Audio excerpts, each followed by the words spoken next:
ஒரு விஷயம் கவனிச்சிருக்கீங்களா? நம்ம வாழ்க்கையில நெறைய முடிவுகள் நாம எடுத்த மாதிரியே இருக்கும். ஆனா உண்மையிலேயே அதெல்லாம் நம்ம முடிவு தானா? இங்க பல நேரம் யாரோ ஒருத்தர் நம்ம மைண்ட டைவர்ட் பண்றது மூலமா முடிவுகள எடுக்க வைக்கிறாங்க. இத ரிலேட் பண்ற மாரி ஒரு சைக்காலஜிக்கல் கோட் சொல்றேன்.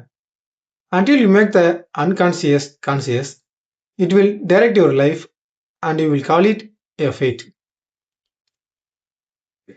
உங்க மைண்ட் அன்கான்ஷியஸா இருக்கிறது உங்களுக்கு தெரியாத வரைக்கும், உங்க வாழ்க்கைய அதுதான் நடத்திட்டு இருக்கும்.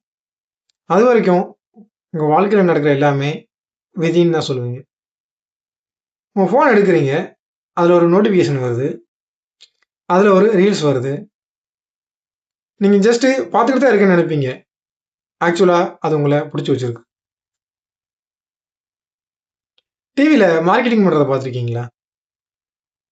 அதுல யாரும் உங்கள டைரக்ட்டா இந்த பொருள வாங்குங்கன்னு சொல்ல மாட்டாங்க. உங்க எமோஷன தூண்டுவாங்க. உங்க ஃபீலிங்ஸ ட்ரிகர் பண்ணுவாங்க. அது மூலமா முடிவுகள நீங்க எடுப்பீங்க. ஃபோகஸ் மூவி பார்த்துருக்கீங்களா?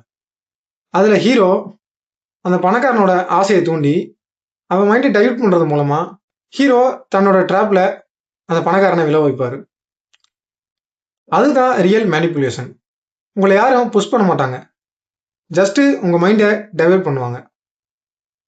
உங்க கவனம் எங்கெல்லாம் போகுதோ, அங்கெல்லாம் உங்க மைண்ட் போகும். அது மூலமா உங்க முடிவுகள் வரும்.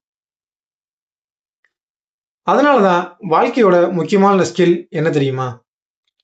ஃபோகஸ பில்ட் பண்றது. உங்க கவனத்த கண்ட்ரோல்ல வச்சுக்கிறது மூலமா, உங்க வாழ்க்கையும் கண்ட்ரோல்ல வச்சுக்கலாம். ஸோ கவனமா இருங்க. இந்த வீடியோ புடிச்சிருந்தா லைக் பண்ணுங்க. இந்த வீடியோ பத்தின உங்களோட கருத்த கமெண்ட்ல சொல்லுங்க. தொடர்ந்து உங்களோட சப்போர்ட்ட இந்த சேனலுக்கு குடுங்க. நன்றி.